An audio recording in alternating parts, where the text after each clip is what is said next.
Today I'm going to talk you through one of my and my family's favorite recipes. This is a vegetarian recipe that I picked up by eating in a pub nearby a few months ago. I'd gone on a nice long country walk. I'd come in all thirsty and hungry and ordered this thing off the menu, and I thought it was great. And as I kind of looked at all of the elements of what was in it, I thought, oh, I think I can make this at home. I'm going to try it sometime. So the following week I tried it out, and the funniest thing happened. I may have mentioned before that my partner and his daughter are not really into my vegetarian and vegan tendencies, but that I am trying to sneak some of that into our regular repertoire more and more. Well, so what happened was my daughter sat down to eat, and she asked, "Oh, what's in this?" And I told her to guess, and she went through each of the little bits and pieces of it, and then she finally looked up, big surprise on her face, and said, "Oh, there's no meat in this." And I said, "Yeah, that's true, but do you like it?" She said, "Well, yeah, actually I do." And so since then I've actually been making this about once a week. And I often make little variations to it, but the basic recipe is pretty much always the same.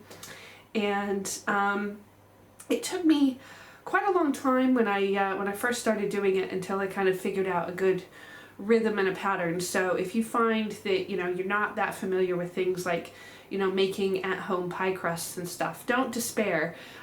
Give yourself a few tries. It does get faster. It does get better. And if you absolutely must, just go with store-bought. It's no big deal. No one's here to judge you. So let's jump in. I'll show you the ingredients that I'm going to start with, and then we'll go through each of the steps, and hopefully you and your family enjoy this as much as we do. Okay, so to make these veggie tarts, I make a basic vegetable mash. So you need one kind of saucepan ready to go to make your mash. I do some caramelized onions in a little frying pan, and then I cook the whole thing together in these little ramekin bowls. So I recommend 2 ramekins per adult or 1 per child. So I always go through 5 because we have 2 adults and 1 child in the house. Now for ingredients, I like to use a mix of white potatoes and sweet. I know these have some growth on them. I'm quite happy to just go ahead and serve them anyways. We haven't gotten sick so far, so go ahead and at me if you think that I'm poisoning my family. But yeah, I like to use about an average of 1 potato per person. I like to do the mix because that's just putting the flavors together and everything. It comes out really well. I use about 1 carrot per person. And then I use spinach. Now I keep spinach at all times, big bags of frozen spinach in the freezer. So this is what I use, but you can also use fresh and just wilt it down, and you'll see how this kind of incorporates really easily. I use 1 red onion for caramelizing. I use some goat's cheese to go on top. Now this is one of those optional things. If you want to make this vegan, you can cut out the goat's cheese and use some alternative. Now the super secret ingredient I'm going to share with you is chutney. I noticed this in the one that I had in the pub, which was this lovely thin layer of chutney at the base of the pie crust that just added just that extra little oomph to the overall flavor of the recipe. You're going to want some butter. If you want to go vegan and you don't want to use butter, you can always use some vegan vegetable-based alternative such as Crisco. So you will also need some flour. Now I did mention that I do variations on this all the time. Normally I just make this with plain flour. Today I'm going to also mix in, because I have a little bit left of this malted brown bread flour, I'm going to mix some of this in as well and just see how it comes out.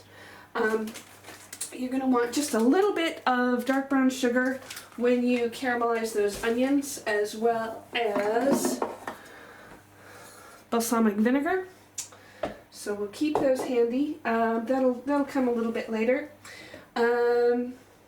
Oh, yes, and a little bit of milk and butter to make your mash. So I don't use regular milk in this house, we use oat milk, and it comes out just fine. Sometimes if you want to make a particularly rich mash, I recommend going with cream cheese instead of milk. So, that all being done, we can go ahead and get started. This time I'm going to start by making the pie crusts and get that part out of the way first. So I have my nice clean surface that I can roll everything out on. I've got a bowl that I can make the pie crusts in. So I'm just going to get in there.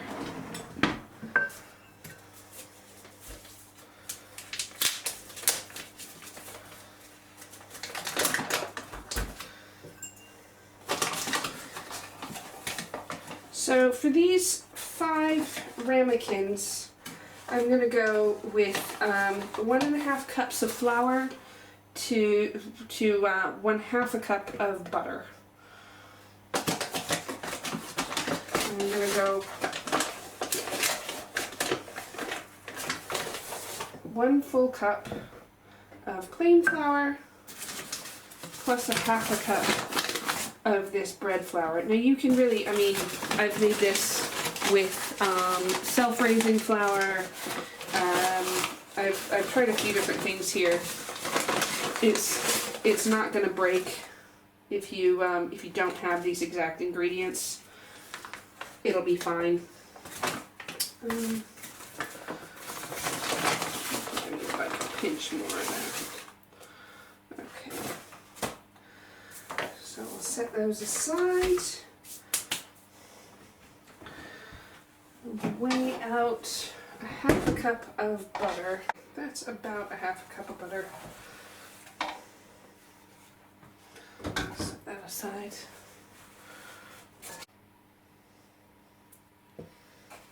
Okay. Where I can reuse this to wipe my hands as I go along. And I just use like a little dash of salt as well. If you have one of these, great. I don't think everybody does. This is like a pastry cutter. I use it to cut butter into flour and things like that. If you don't have something like this, you can use like 2 butter knives and just scrape them across each other, or any other kind of tool. It's nice to kind of not touch the butter too much with your hands and let it stay cold. That helps the pastry to become flaky when you've actually baked it. So now once the texture of this is kind of coarse and crumbly, the butter is pretty well worked in, then you know where you know that you are where you want to be. And then just add a little bit of ice water. Now you can say like a couple tablespoons, 1/4 cup, something along those lines. I don't really measure, I go by feel. What it takes to kind of just get this all combined to where you can roll it out to a nice easy dough.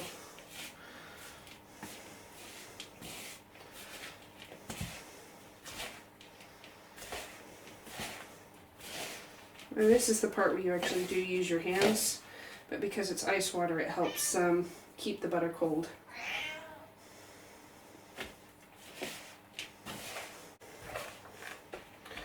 And you can see everything's kind of forming into one nice big dough ball. And that's how you want it to be. Not too sticky. If you use too much water, it gets too sticky. So you do want to be sparing and just kind of drizzle in a little bit at a time until you know you've got it just so. And this does take practice. I did not perfect pie crust on the first try, but now I make it so often, like honestly at least a couple times a week it feels like, that you know, it's just second nature. So don't be afraid to try it and get it wrong a couple of times. You will get it right eventually. I have faith in you.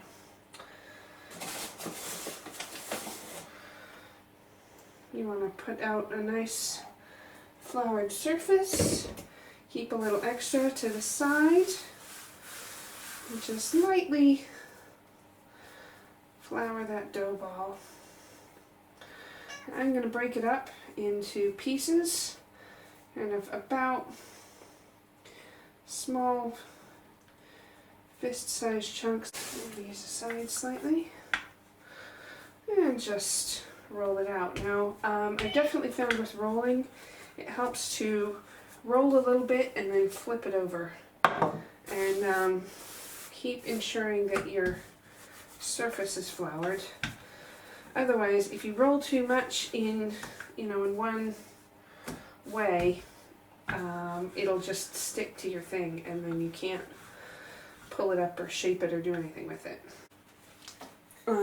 If you are in the UK and you've never heard of Crisco, I just want to say I highly recommend it. It's an American thing. We use it for all kinds of stuff. And it is vegetable shortening. So if you're interested in vegan baking and keeping things completely vegan, it's a good way to go. I just have not found a decent equivalent in the UK. So I often import these massive Costco size things of Crisco.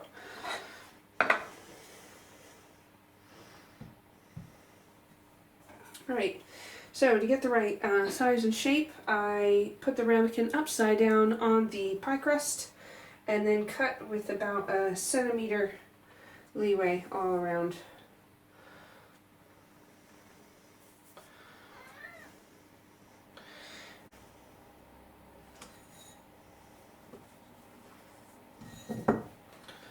And just stick that right down in. Let it curl where it needs to curl. Just kind of press it to the sides.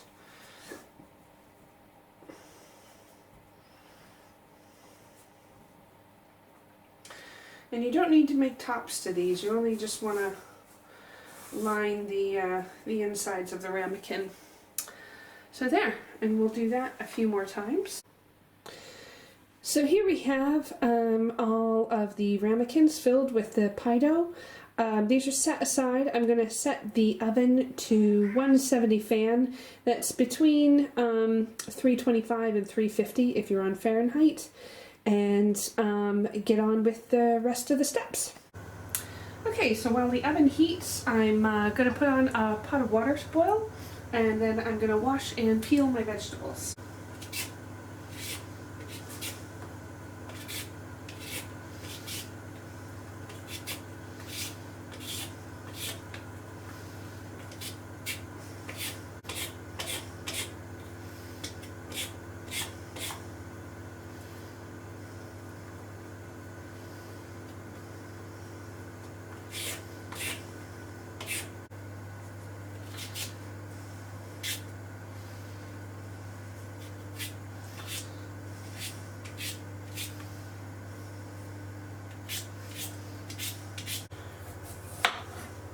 So here we're just making a simple mashed potato, and I have tried the carrots a few different ways. At one point I put in sliced carrots. I set them to boil actually before the potatoes because carrots need a little bit longer to soften up, and what I found was it just kind of took all the flavor out of the carrots.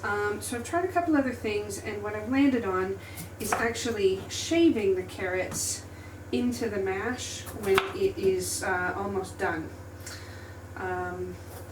That seems to retain the flavor and yet keep everything the right kind of consistency for pleasurable eating. There we go. You don't have to use sweet potato. It is just a variation that my family happens to like. I say definitely go with whatever is seasonal, so you can also try other things, other root vegetables that can be turned into a nice mash.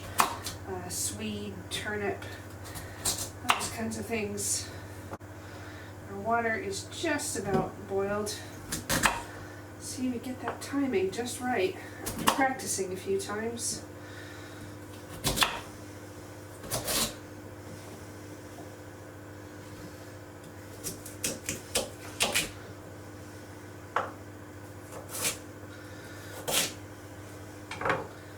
Okay. I'm going to salt water just a little bit.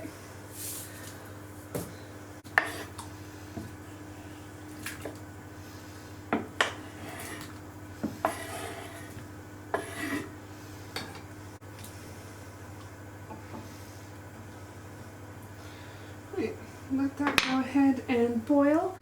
Next step, we caramelize the onion.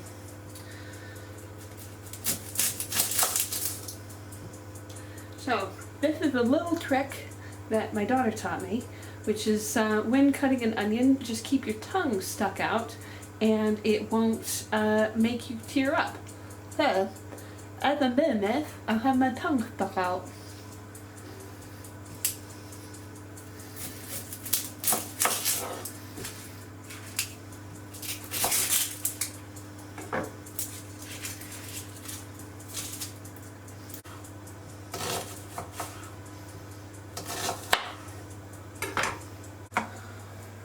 Okay, so that's all nice and mixed and melted in. Onions are ready to fry.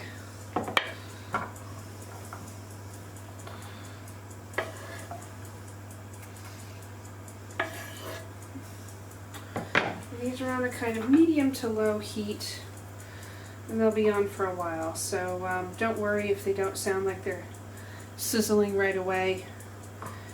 For caramelizing onions, you can go a little bit slower. Take your time. Let's make sure the onions are well mixed in with the oil and the butter.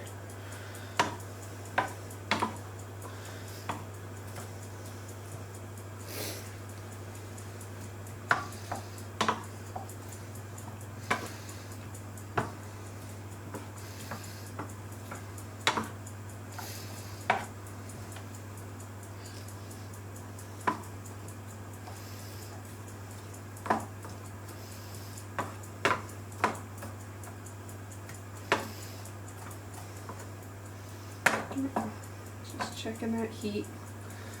That's good. I think we can go ahead and, do we want to add our spinach yet? Yeah, I'll add our spinach because it's still frozen. So if I plop it in now, it's defrosted somewhat since it's been sitting out.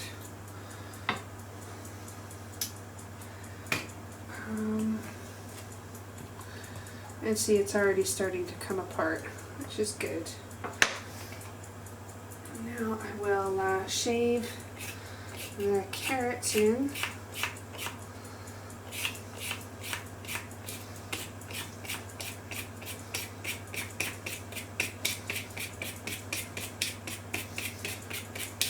The potatoes are just about ready to be turned into mash. When you poke them with a fork and they fall off of their own accord, that should be good enough. And then the onions are about halfway there, so by the time our mash is ready to go, then our onions will be ready to caramelize. So, I need to drain this nice bowl of mash and then mash it all together. White pepper. And a bit of coarse salt.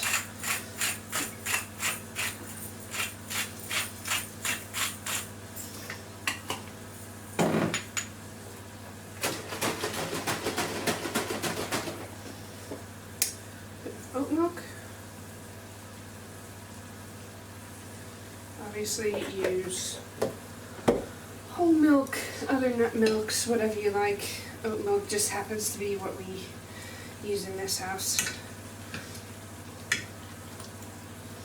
And again, cream cheese is an amazing alternative.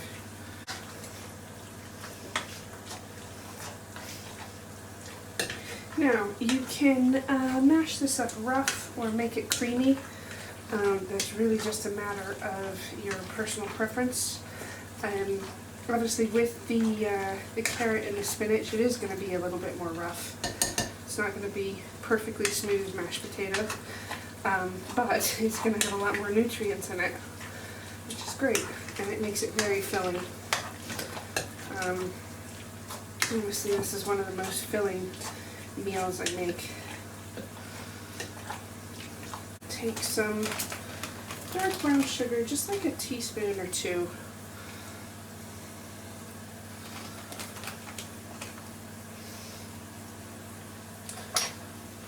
Mix that in.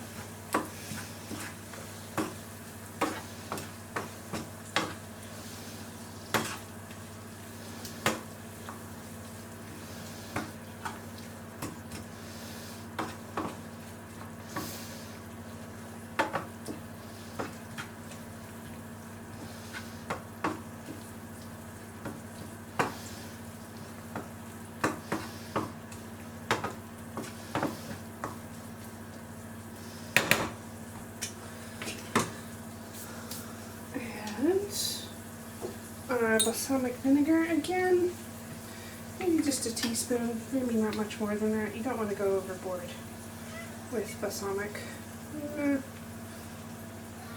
That's okay.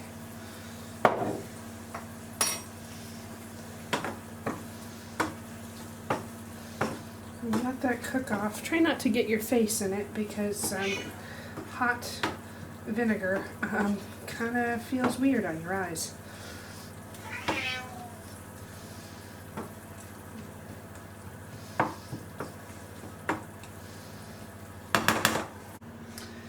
Okay, now everything is cooked and ready to go, and we'll just do a quick assembly and pop it all in the oven.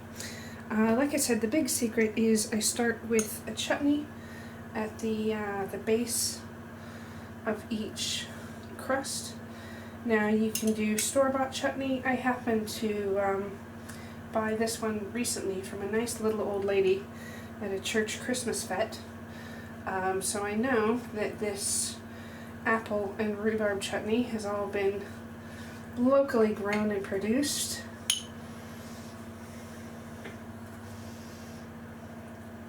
If you don't have chutney, a kind of a spicy jam will also do. Don't want to go too sweet.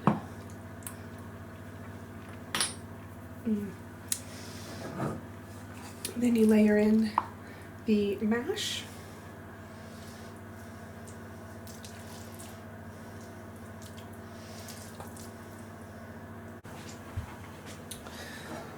And take the caramelized onion.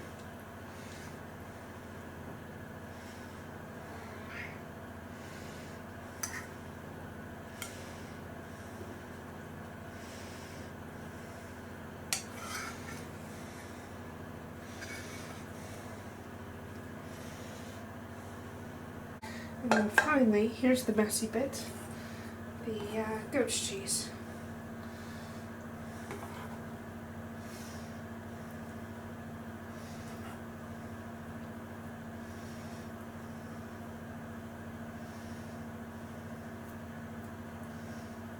You can make these in advance if you find the process just a bit too time consuming.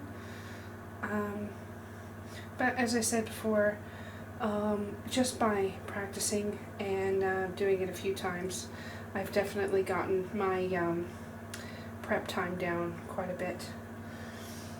So there you go, vegetable tarts ready to go in the oven. Once again, it's at 170 fan, or that's about between 325 and 350 in Fahrenheit. And there you have it, vegetable tarts. Really quick to bake after you've done all of that prep work, and really delicious and filling. And even a family who is not very used to having meat-free meals might be able to get used to having something like this in the weekly repertoire. So if you're trying to reduce your meat consumption, this is a really good way to go. and I hope you try it out and leave me a comment and tell me how it goes for you. So if you enjoyed this video, please be sure to like and subscribe, and leave any comments if you have any questions or comments about the process. Thanks very much for watching, and I'll see you next time.